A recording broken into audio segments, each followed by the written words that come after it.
কাগজপত্র দেয় না ওদের মারামারি করে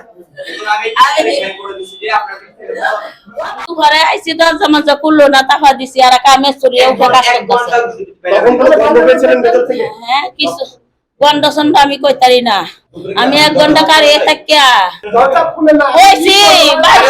চাবি হচ্ছে চাইছি আমি আর চাবি গেছেন চাবি তো আপনার মাইয়া নিয়ে বই আছে চাবি হারাই ফেলেছে আপনার চাবি আছে যারা হুন দে হুন ধরে না হ্যাঁ যে 1 ঘন্টা বা আধা ঘন্টা ওয়েট করার পর যখন তারা সারা সপ্তাহ পান নাই হ্যাঁ এমন অবস্থা আপনার কোনো ভাবনা আসলো না কি হতে পারে বা কোন ধরনের আপনি কারে বলছেন আমাদের তো বলছেন কারে বলতে পারে আমি ভাবছি বাসা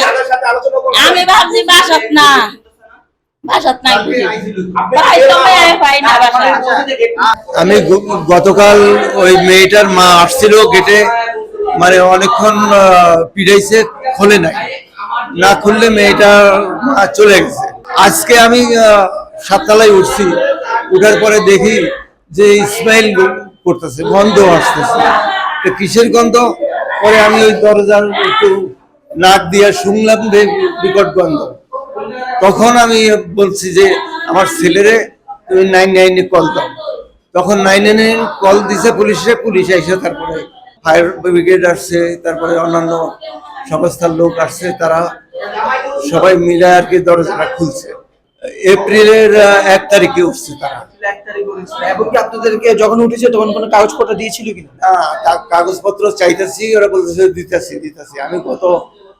গত পরশুদিনও ওই ছেলেটারে ডাকছি আমার 3 তলায় যায়া সে তার নাম দিছে টেলিফোন নাম্বার দিছে আর তারে জিজ্ঞাসা করেছে তোমার কি করো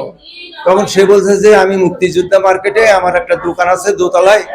এটা গিফট আইটেম এইভাবে অ্যাড্রেসটাও সে টেলিফোন নাম্বার আমার খাতায় লিখে গেছে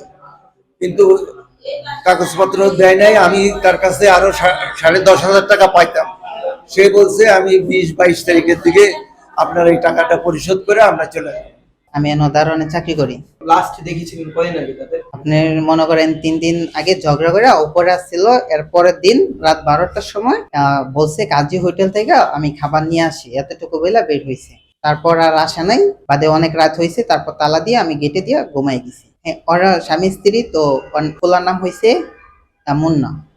এই যে আমরা মনে করেন উপরে ছাদে মিস্ত্রি কাজ করতেছে তারপর বন্ধ পাইছে বাড়িওয়ালা নিচে ছিল ফোন দিছি বাদে উপরে আসছে আর বাড়িওয়ালা দেখছে দেখা ফায়ার সার্ভিস রে খবর দিছে পুলিশ আইছে আওয়ার পর তারা গেট ভাঙছে